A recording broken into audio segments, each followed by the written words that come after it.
Hello students. तो पिछली class में हम लोगों ने देखा था कि बलों के अध्यारोपण का सिद्धांत क्या होता है और उससे जुड़े कुछ न्यूमेरिकल हम लोगों ने सॉल्व किए थे। अब हम लोग डिस्कस करने जा रहे हैं अगले टॉपिक की तरफ, जो है वैद्युत क्षेत्र। इसमें देखेंगे कि वैद्युत क्षेत्र क्या होता है, कैसे उत्पन्न होता है और उसको परिभाषित कैसे करते हैं। तो जैसे कोई दो बिंदु आवेश हैं, हमने उन पर बल देखा, तो वो बल आपस में क्यों एक दूसरे पर आरोपित करते हैं, उनके बीच में जो क्रिया प्रतिक्रिया होती है, इंटरैक्शन होता है, वो कैसे होता है। तो इसकी व्याख्या करने के लिए माना गया कि कोई भी बिंदु आवेश अपने चारों ओर एक ऐसा क्षेत्र उत्पन्न करता है जिसमें कोई अन्य आवेश आकर्षण या प्रतिकर्षण का अनुभव करता है। तो लिखा, प्रत्येक आवेश अथवा आवेशित वस्तु अपने चारों ओर आकाश या स्पेस में कुछ ऐसा स्थान उत्पन्न करता है जिसमें उस आवेश के वैद्युत प्रभाव क्रियाशील होते हैं या फिर प्रभावी होते हैं। क्रियाशील और प्रभावी होते हैं मतलब कोई अन्य आवेश अगर आएगा तो उस पर बल लगेगा, आकर्षण का हो सकता है, प्रतिकर्षण का भी हो सकता है, उसे हम वैद्युत क्षेत्र कहते हैं। जैसे अगर हम बात करें कि कोई धनावेश और ऋणावेश उपस्थित होते हैं तो उनके वैद्युत क्षेत्र की रेखाएं कुछ इस तरह से बनती हैं। जैसे यहाँ पर धनावेश है तो इससे जो वैद्युत क्षेत्र निकलता है वो इन्फिनिटी तक जाता है। यहाँ से जो निकलेगा वैद्युत क्षेत्र वो इन्फिनिटी तक जाएगा, अनंत तक जाता है। ये अनंत तक जाता है, ये अनंत तक जाएगा। और यहाँ पर अनंत से वैद्युत क्षेत्र आता है और कहाँ पर टर्मिनेट होता है, तो सतह पर टर्मिनेट होगा। इसकी ऋणावेशित वस्तु की सतह पर आकर के टर्मिनेट हो जाएगा। ये कुछ ऐसा है, ये ऐसे। तो इस तरह से वैद्युत क्षेत्र उत्पन्न करते हैं धनावेश और ऋणावेश। अगर मान लेते हैं हम कि कोई ये बिंदु आवेश है, इसका एक पर्टिकुलर एरिया लिया गया है, विशेष भाग लिया गया है, जिसमें हमें देखना है कि ये वैद्युत प्रभाव उत्पन्न होंगे, अनुभव कैसे किए जाएंगे। तो इसके लिए हम क्या करते हैं, एक परीक्षण आवेश लेकर के आते हैं यहाँ पर। तो परीक्षण आवेश होता है प्लस Q0 होता है। इस Q0 के बारे में बात करें तो अत्यंत लघु धन बिंदु आवेश होता है, जिसको हम परीक्षण आवेश कहते हैं। इसमें ध्यान रखेंगे हम लोग कि परीक्षण आवेश का स्वयं का कोई क्षेत्र नहीं होता है, या कह सकते हैं कोई स्वयं का कोई वैद्युत क्षेत्र या कोई क्षेत्र जो उत्पन्न करेगा, या कोई क्षेत्र नहीं होता, स्वयं का कोई वैद्युत क्षेत्र नहीं होता। ठीक है, नहीं होता है। तो इस बिंदु आवेश जो यहाँ पर हम लेके आ रहे हैं अत्यंत लघु धन बिंदु आवेश होगा, जिसको हम नाम क्या देते हैं, परीक्षण आवेश का नाम देते हैं। इसका स्वयं का कोई वैद्युत क्षेत्र होता नहीं। तो अगर स्वयं का वैद्युत क्षेत्र नहीं होगा तो जो पहले से वैद्युत क्षेत्र उत्पन्न हुआ है उसके साथ ये कोई इंटरैक्शन नहीं करेगा, मतलब उसके उत्पन्न वैद्युत क्षेत्र पर कोई प्रभाव नहीं डालेगा। हाँ, बल का अनुभव अवश्य करेगा। ठीक है, तो अगर इसमें कोई बिंदु आवेश लेकर आया जाए, ये है तो उसका रीजन, ये क्षेत्र है इसका, जिस रीजन में हम देख रहे हैं इसके प्रभाव को।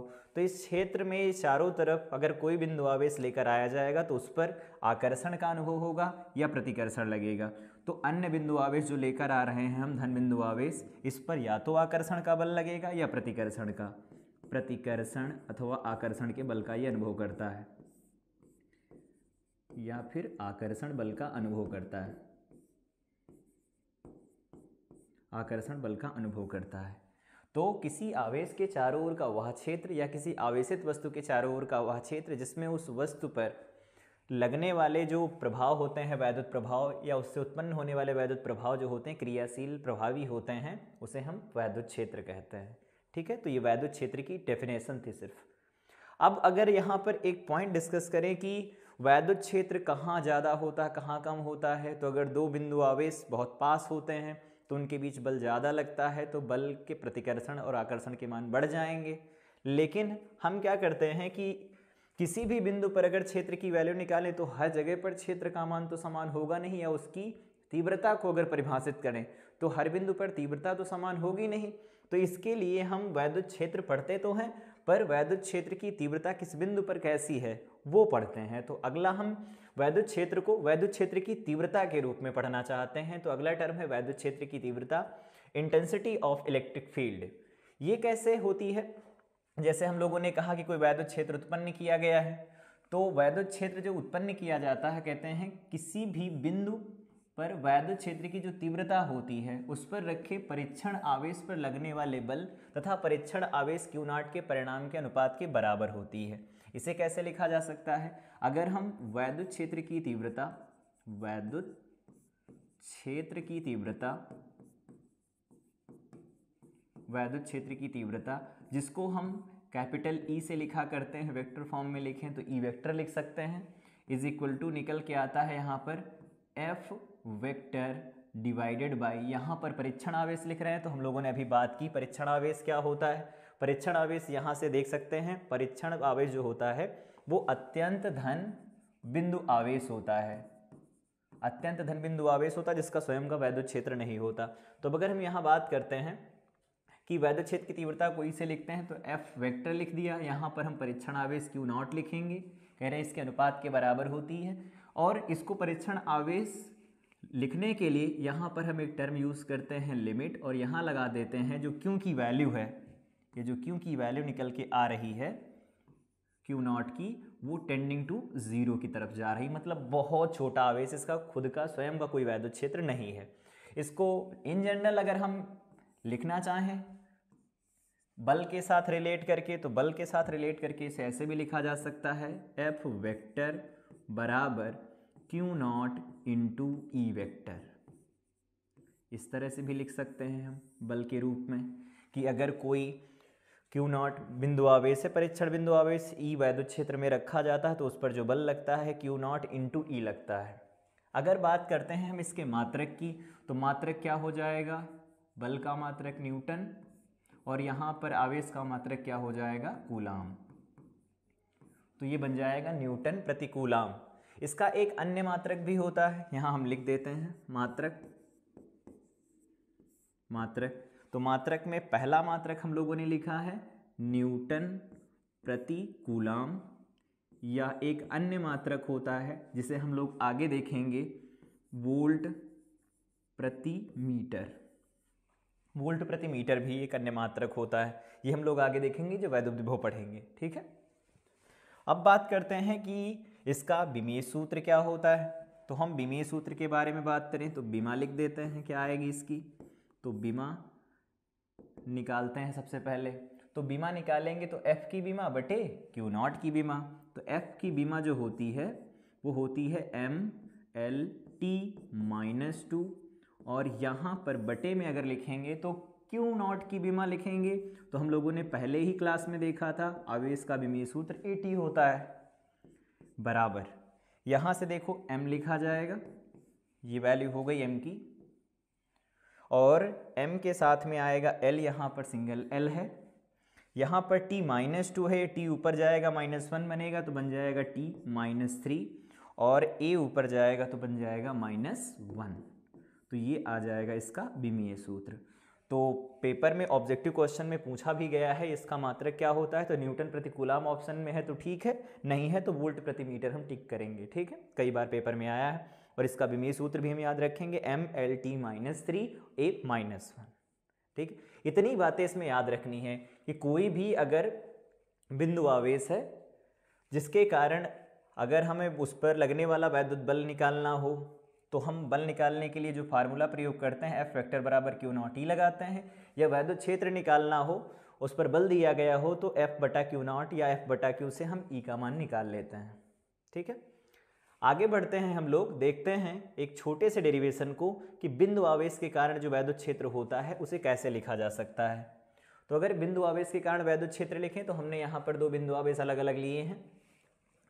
धन के लिए देखना चाहें, हम जानते हैं कि अगर वैद्युत क्षेत्र है तो वैद्युत क्षेत्र में अभी हम लोगों ने एक एक्सप्रेशन लिखा है, इधर लिख लेते हैं E वेक्टर बराबर F वेक्टर बटा Q0, यही सूत्र हम लोगों ने लिखा है, बिना लिमिट के लिखें, लिमिट लगाई जाती है उसे परीक्षण आवेश बताने के लिए। तो E vector is equal to F vector upon Q0। तो देखो Q0 तो अदिश राशि है, E वेक्टर को हम देखेंगे तो F वेक्टर के साथ रिलेट कर सकते हैं, इसका मतलब लगने वाले बल की दिशा में ही क्षेत्र उत्पन्न होता है। तो यहाँ से देख सकते हैं ये धनावेश है, यहाँ पर धनावेश लाया गया, परीक्षण धनावेश, तो इस पर प्रतिकर्षण का बल लगा, इस दिशा में ये उत्पन्न हो रहा है। मान लेते हैं ये दिशा क्या है, आर कैप की दिशा है। यहाँ पर देख सकते हैं तो क्यू नॉट है, ये निगेटिव है, क्यू नॉट होता है पॉजिटिव, तो इसके ऊपर क्या लगेगा, आकर्षण का बल लगेगा, ऐसा आएगा। मान लेते हैं इनके बीच की दूरी क्या है, आर है। ठीक है, तो अपने फार्मूले को हम डेराइव कर लेते हैं। इस रूप में क्या निकल के आएगा, तो सबसे पहले हम जानते हैं कि जो ई होता है वो एफ बटा क्यू नॉट होता है। तो हमने एक बिंदु आवेश लिया, इससे आर दूरी पर एक बिंदु पी रखा है, और इस पी पर हमें क्या निकालना है, वैद्युत क्षेत्र निकालना है। तो इस पर एक परीक्षण आवेश मानते हैं और लगने वाला बल इस पर लिखते हैं। तो हम लिख देते हैं परीक्षण आवेश जो क्यू नॉट होगा, क्यू नॉट पर लगने वाला बल, लगने वाला वैद्युत बल, वैद्युत बल। तो लगने वाला अगर वैद्युत बल लिखेंगे तो वो क्या निकलेगा हमारे पास, एफ वेक्टर में लिखना चाहें तो वेक्टर में लिख लेते हैं, वेक्टर ही लिख लेते हैं। एफ वेक्टर बराबर 1/4 पाई एप्सिलॉन नॉट बन जाएगा। यहाँ पर बन जाएगा, देखो ये कैपिटल क्यू है, तो capital Q into small Q not, दोनों होंगे Q1 Q2 बटा आर स्क्वायर। वेक्टर फॉर्म में लिख रहे हैं तो इसे हम लिख देते हैं R square into R cap, ऐसा लिखा जाएगा। तो ये हो गया बल। अब अगर बल निकल आया है, अगर हम निकालना चाहते हैं वैद्युत क्षेत्र, तो परिभाषा लगा लेते हैं। वैद्युत क्षेत्र की परिभाषा से, वैद्युत क्षेत्र की परिभाषा से, वैद्युत क्षेत्र की परिभाषा देखो लिखी हुई है कि ई जो होता है वेक्टर में बराबर होता है एफ वेक्टर बटा क्यू नॉट के। तो अगर हम यहाँ से f की वैल्यू रखें तो क्या मिल जाएगी हमें, 1/4 पाई एप्सिलॉन नॉट, यहाँ पर मिल जाएगा capital Q small Q not बटा हो जाएगा R square into R cap, और पूरे का बटा क्या लग जाएगा, क्यू नॉट। यहाँ से क्यू नॉट और क्यू नॉट कैंसिल हो रहे हैं, तो हमारे पास जो ई वेक्टर फॉर्म में निकल के आएगा उसे क्या लिखेंगे हम, 1/4 पाई, यहाँ पर हो जाएगा एप्सिलॉन नॉट, ये वैल्यू निकल के आएगी क्यू बटा यहाँ हो जाएगा R square into R cap, vector form में ऐसा लिखा जा सकता है। और अगर परिमाण लिखना हो तो वेक्टर फॉर्म में ऐसा लिखने की कोई ज़रूरत नहीं है। तो हमारे पास अगर हम स्केलर रूप में देखना चाहें, अदिश रूप में, इसका फार्मूला क्या आएगा, सिर्फ इसका परिमाण देखें तो हम ई की वैल्यू लिखा करेंगे 1/4 पाई एप्सिलॉन नॉट, यहाँ पर क्या निकल के आएगा, कैपिटल क्यू बटा आर स्क्वायर। और कैलकुलेशन के लिए 1/4 पाई एप्सिलॉन नॉट को हम लोग देखे थे पिछली क्लास में, 9 × 10⁹ लिख सकते हैं, यहाँ बन जाएगा कैपिटल क्यू बटा आर स्क्वायर। तो ये फार्मूला हो जाएगा बिंदु आवेश के कारण वैद्युत क्षेत्र की तीव्रता का। अब बात कर लेते हैं कि जब भी हम ये फार्मूला यूज़ किया करेंगे तो उसमें इस बात का ध्यान रखेंगे कि आवेश का केवल और केवल परिमाण लेना है, दिशा हम लोग वेक्टर लगा के लिख सकते हैं अलग से, तो हमें केवल परिमाण लिखना है। तो ये होता है बिंदु आवेश के कारण वैद्युत क्षेत्र की तीव्रता। सबसे पहले जिस बिंदु आवेश के कारण हमें किसी बिंदु पर वैद्युत क्षेत्र निकालना है, उस बिंदु पर हमें एक परीक्षण आवेश रखना पड़ता है, और परीक्षण आवेश पर लगने वाला बल निकालेंगे, फिर लगाएंगे वैद्युत क्षेत्र की परिभाषा और निकालेंगे वैद्युत क्षेत्र कितना निकल के आता है। अगर इसकी जगह पर कोई माध्यम हो और माध्यम का अगर परावैद्युतांक दिया गया हो, माध्यम का परावैद्युतांक मान लेते हैं कैपिटल के है, तो वैद्युत क्षेत्र की तीव्रता ई बराबर क्या लिखी जाएगी, डायरेक्ट लिखते हैं 9 × 10⁹, बटा में यहाँ पर लगाना चाहें तो लगा सकते हैं कैपिटल के, और यहाँ हो जाएगा क्यू बटा आर स्क्वायर। इसको ऐसे भी लिख सकते हैं E = 1/4 pi epsilon not capital के, यहाँ कैपिटल क्यू बटा आर स्क्वायर, ये ऐसे वैल्यू लिखी जा सकती है। तो ये कई सारे सूत्र निकल के आ रहे हैं। मेन ये है कि हम लोग 9 × 10⁹ क्यू बटा आर स्क्वायर लगाया करेंगे। माध्यम होगा तो ठीक है, नहीं होगा तो निर्वात या वायु मानकर कैलकुलेशन कर लेंगे उसकी। ये है उसका वेक्टर फॉर्म, ठीक है। तो दोनों याद रखेंगे, वेक्टर फॉर्म भी याद रखेंगे, स्केलर फॉर्म भी उसकी याद रखेंगे कि उसका परिमाण कितना आता है सिर्फ। आगे बढ़ते हैं हम लोग, तो यहाँ पर एक कह रहे हैं आवेशित वलय है जिसके अक्ष पर वैद्युत क्षेत्र निकालना है। तो यहाँ पर एक आवेशित वलय ली गई है, कह रहे हैं इसके अक्ष पर जो Ex की वैल्यू होगी वो कितनी आएगी। तो इसका फार्मूला जस्ट हमें याद रखना है क्योंकि बोर्ड में इससे क्वेश्चन बनते नहीं हैं। तो फार्मूला अगर हम देखें तो ई एक्स जो होता है, ये एक्स जो दूरी है इसके केंद्र से इस बिंदु P की दूरी है, तो हम लिखना चाहते हैं ई एक्स बराबर किस बिंदु पर, तो P पर लिखना चाहते हैं। तो ये वैल्यू निकल के कितनी आएगी, तो ये वैल्यू निकल के आएगी के मतलब 1/4 पाई एप्सिलॉन नॉट, यहाँ पर बन जाता है क्यू। क्यू क्या होता है, इस रिंग के ऊपर जितना चार्ज होगा वो total charge, Q x divided by, यहाँ बनता है त्रिज्या का स्क्वायर प्लस दूरी का स्क्वायर और इनकी पावर बनता है 3/2। तो ये फार्मूला निकल के आता है ई एक्स की वैल्यू का। इसमें कुछ चीज़ें याद रख सकते हैं।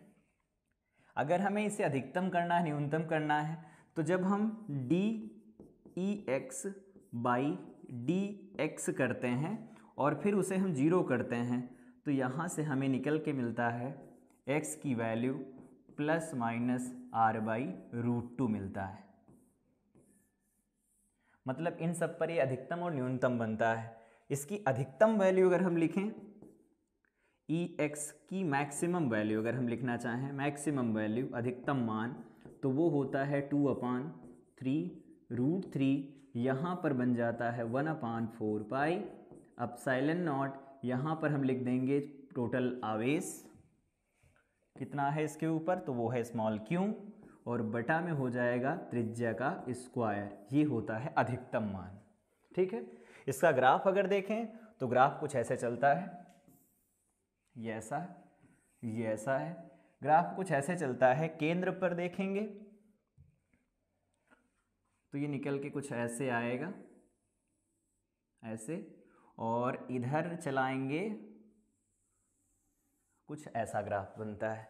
ये वाली जो वैल्यू होती हैं, ये होती x की वैल्यू प्लस r/√2, और यहाँ x की जो वैल्यू होती है ये होती है x बराबर माइनस का r/√2, और ये होता है इसका अधिकतम मान धनात्मक में। अधिकतम मान मतलब ई एक्स की मैक्सिमम वैल्यू हमने लिखी, ई एक्स की मैक्सिमम वैल्यू कितनी है, तो वो है 2/3√3 1/4 पाई एप्सिलॉन नॉट Q/r²।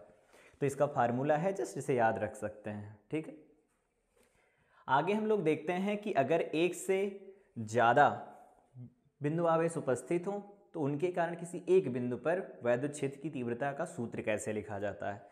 तो इसके लिए हम एक निकाय चूज करते हैं और देखते हैं कि ये बनता कैसे है। हमने कहा यहाँ पर ये Q1 है, मान लेते हैं इसकी डिस्टेंस जो यहाँ पर है वो कितनी दी गई है, या इस डायरेक्शन में ही एक वेक्टर मान लेते हैं। मान लेते हैं इस डायरेक्शन में वेक्टर है r1 वेक्टर, ये इस डायरेक्शन में ही वेक्टर है r2 वेक्टर, इधर है r3 वेक्टर, और ये तीनों के वेक्टर्स हो गए। अब हमें लिखना है, इसी दिशा में वेक्टर लिखे गए हैं तो इनकी अगर वैल्यू लिखे, तो हमने अभी देखा फार्मूला एक बिंदु आवेश के कारण जो होता है वो होता है 1/4 pi epsilon not, vector form में क्या होता है Q/r² इंटू r²। ये होता है एक बिंदु आवेश के कारण फार्मूला। लेकिन हमें क्या लिखना है, एक से अधिक बिंदु आवेशों के कारण। तो अगर हम यहाँ से लिखना शुरू करें एक एक के कारण, तो ई वेक्टर जो बनेगा नेट जो P पर आएगा, या हम ऐसे डायरेक्ट लिख लेते हैं, ई वेक्टर जो बनेगा P पॉइंट पर वो क्या लिखा जाएगा 1/4 पाई एप्सिलॉन नॉट, यहाँ बन जाएगा Q1/r² इंटू r1 का कैप, प्लस यहाँ बन जाएगा 1/4 पाई एप्सिलॉन नॉट, यहाँ बनेगा Q2/r² इंटू r2 का कैप। सिमिलरली प्लस लगाते हुए आगे की तरफ लिखते जाएंगे 1/4 पाई एप्सिलॉन नॉट, यहाँ बन जाएगा Q3/r3 का स्क्वायर इंटू r3 का कैप, प्लस डॉट डॉट अगर और भी हैं तो एंड सो ऑन चलता रहेगा। समेसन के फॉर्म में अगर हम इसे रिप्रेजेंट करें तो ई पी वेक्टर बराबर क्या आ जाएगा, यहाँ से कॉमन जो मिल रहा है उसे बाहर ले लो, 1/4 पाई एप्सिलॉन नॉट कॉमन ले लिया, summation i varies from 1 to n, 1 से n तक जाएगा, यहाँ पर बन जाएगा Qi/r i का square into are I cap, इस तरह से लिखा जा सकता है। अगर एक से अधिक बिंदु आवेश उपस्थित है तो किसी एक बिंदु पर वैद्युत क्षेत्र का फार्मूला इस तरह से लिखा जा सकता है। ये फार्मूला होता है, इसको अगर हम समअप करेंगे तो समेशन के फॉर्म में इस तरह से लिख सकते हैं। आगे हम लोग देख लेते हैं कुछ इंपॉर्टेंट न्यूमेरिकल्स जो पेपर में आए हुए हैं। कह रहे हैं कि 1.5 × 10⁻³ तो ये क्या है, आवेश। तो क्यों की वैल्यू हमारे पास आ गई 1.5 × 10⁻³ कूलम। इस पर बल लग रहा है कितना, 2.25 न्यूटन। ठीक है, कह रहे हैं उस बिंदु पर वैद्युत क्षेत्र ज्ञात करो। तो हम लोगों ने पढ़ा है अभी कि E की वैल्यू निकालनी है, तो हम लगाते हैं वैद्युत क्षेत्र का सूत्र। तो E जो वैद्युत क्षेत्र की तीव्रता E होगी, स्केलर फॉर्म में उसे हम क्या लिख सकते हैं, F/Q लिख सकते हैं। तो F की वैल्यू कितनी दे रखी है, 2.25, Q का मान दे रखा है 1.5 × 10⁻³ ये वैल्यू दे रखी है। तो इसको अगर हम सॉल्व करेंगे तो क्या बनेगा, यहाँ से पॉइंट हटाएंगे, वहाँ से एक जीरो नीचे रह जाएगा एक्स्ट्रा, तो बनेगा 225 डिवाइडेड बाई, यहाँ पर बन जाएगा 15 इंटू में 10 बनेगा, और ये पावर क्या लिखी 10⁻³ अब अगर इसे कैंसिल करेंगे हम तो क्या मिलेगा, हम 15 से कैंसिल कर देते हैं इसे सीधे, 15 से 15 बार में चला जाएगा ये, तो ये वैल्यू निकल के आएगी 15 × 10⁻, देखो ये 3 है ये 1 है, -2 बचेगा, ऊपर जाएगा +2 हो जाएगा। अगर इसे हम लिखें 1.5 तो क्या लिख सकते हैं 10⁻3, एक घात बढ़ा देंगे तो न्यूटन प्रति कूलाम लिख लें, या फिर दूसरा भी मात्रक हमने बताया था वोल्ट प्रति मीटर लिख लें, तो हमारा ये आंसर हो जाएगा। ठीक है, तो क्यों दिया था, F दिया था, E निकालना, तो E = F/Q लगाएंगे और इसे कैलकुलेट कर लेंगे। आगे देख लेते हैं हम, कह रहे हैं कि 5 × 10⁻⁸ कूलाम बिंदु आवेश से कितनी दूरी पर, यहाँ दिया है कितनी दूरी पर वैद्युत क्षेत्र की जो तीव्रता है वो 450 वोल्ट प्रति मीटर है। तो जो जो दिया गया है वो लिख लेते हैं। क्या दिया है, Q दिया है, Q की वैल्यू 5 × 10⁻⁸ कूलाम है। कितनी दूरी पर, मतलब R हमें निकालना है, और वैद्युत क्षेत्र E दे रखा है कितना 45 मतलब 450 वोल्ट प्रति मीटर। देखते हैं, हमने अभी पढ़ा है कितनी दूरी पर, तो बिंदु आवेश के कारण अगर वैद्युत क्षेत्र का सूत्र लगाएं तो E बराबर क्या होता है 9 × 10⁹, और यहाँ होता है Q/r² डायरेक्ट। यहाँ पर हम लिखना चाहें तो स्मॉल q भी लिख देते हैं, फार्मूला तो हमारा यही है। तो अब इसमें वैल्यू रखें, तो उन्होंने कहा वैद्युत क्षेत्र 450 है, यहाँ रखो 450 बराबर, यहाँ हो जाएगा 9 × 10⁹, क्यों की वैल्यू अपने पास कितनी दे रखी है 5 × 10⁻⁸, और यहाँ हो जाएगा r का स्क्वायर। अगर इन सब की वैल्यू यहाँ पर पुट करेंगे तो ऐसा बनेगा। अब हमें ये देखना है कि वैल्यू बन कितनी रही है, तो बन जाएगा 5 9 45 बनेगा, और 45 से अगर इसे काटेंगे तो ये 10 आ जाएगा। ठीक है, तो ये हो गया 10, इस r² को इधर ले आओ तो r² बन जाएगा, यहाँ 9 है, यहाँ पर बना है -8, तो ये बन जाएगा 10⁻1, यहाँ 10 है, ये नीचे चला जाएगा बनेगा 10, तो 10⁻1 का मतलब 10, 10/10 आएगा 1, तो r की जो वैल्यू निकल के आएगी वो +1 मीटर आएगी। माइनस वाला साइन हम नहीं लेंगे क्योंकि दूरी यहाँ पर लिखनी है, तो हम प्लस का चिन्ह लगा के लिख रहे हैं कि r की वैल्यू जो आएगी वो 1 मीटर। मतलब क्या है, इतने कूलाम बिंदु आवेश से अगर हम 1 मीटर की दूरी पर देखेंगे तो 450 वोल्ट प्रति मीटर का वैद्युत क्षेत्र उत्पन्न होगा। ठीक है, आगे हम देख लेते हैं, एक क्वेश्चन दे रखा है, लॉजिकल क्वेश्चन है। कह रहे हैं एक इलेक्ट्रॉन दिया है और एक प्रोटॉन दिया है, समान वैद्युत क्षेत्र में रखे गए, मान लेते हैं वो E है, किसका त्वरण अधिक होगा। तो हम जानते हैं यहाँ से कि जो बल बराबर होता है द्रव्यमान गुणा त्वरण होता है। तो अगर इलेक्ट्रॉन पर बल लिखेंगे तो क्या होगा, इलेक्ट्रॉन का मास लिखा जाएगा और इलेक्ट्रॉन का त्वरण होगा। तो हम लिख लेते हैं Fe = me इंटू त्वरण के लिए क्या लगाएंगे यहाँ पर, या फिर ऐसे लिख देते हैं कि ये लिखा गया है Ae, F की वैल्यू को हम लिख देते हैं Q × E के बराबर। तो Q × अगर हम E के बराबर लिखेंगे तो ऐसा आएगा क्यू का मतलब होता है आवेश, तो आवेश हो जाएगा E इंटू ई, आवेश तो E ही होता है। तो हमने लिखा कि जो Fe फोर्स जो लगेगा इलेक्ट्रॉन के ऊपर वो किसके बराबर होगा, mass of electron into acceleration of electron. तो इसकी वैल्यू ये निकल के आई और इसको हमने किसके बराबर कर दिया, Q इंटू ई के बराबर।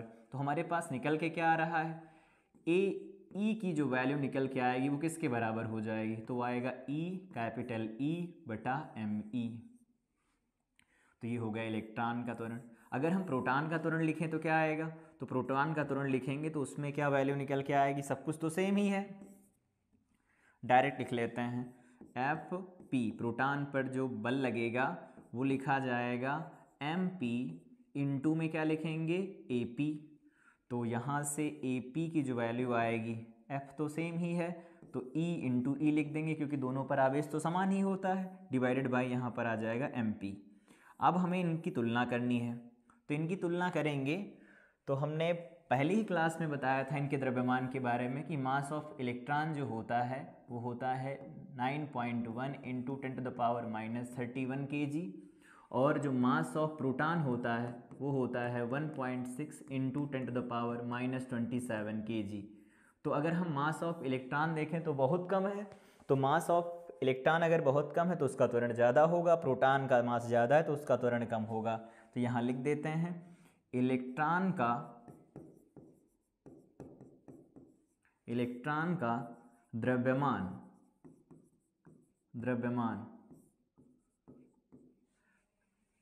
जो क्या होगा, कम होगा। इलेक्ट्रॉन का द्रव्यमान कम होने के कारण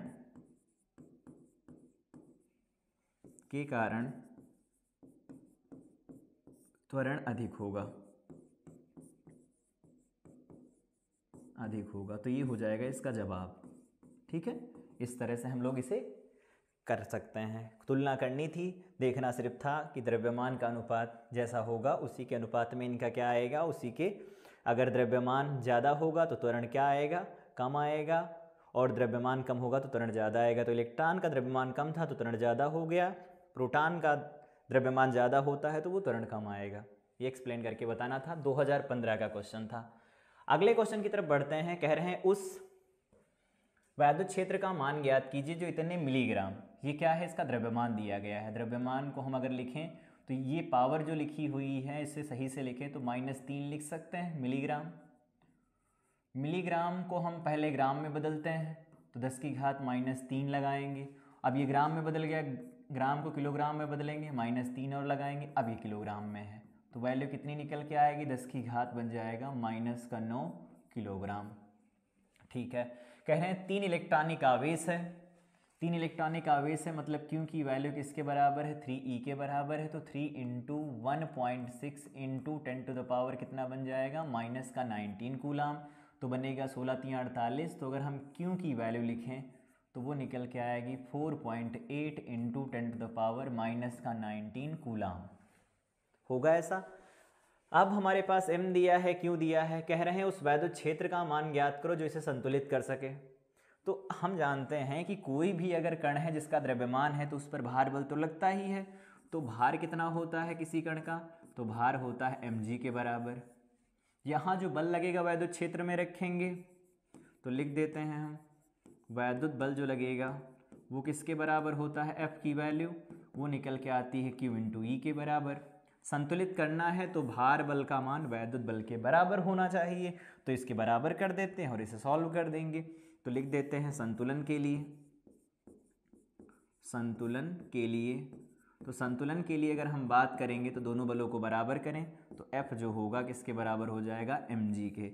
F की वैल्यू q इंटू ई है, बराबर में आ जाएगा mg। हमें निकालना क्या है, वैद्युत क्षेत्र, तो E की वैल्यू क्या मिल जाएगी, mg/q। अब अगर हम जितनी भी वैल्यू हमें दी गई वो पुट करें तो क्या आएगा, E = बन जाएगा हमारे पास m है हमारे पास 10 की घात -9।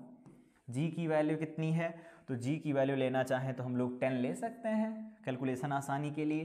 तो हम यहाँ पर 10 लिख देते हैं G की वैल्यू। यहाँ पर कितना बन जाएगा, या 9.8 रख लेते हैं। अगर हम इसे 9.8 भी रख लें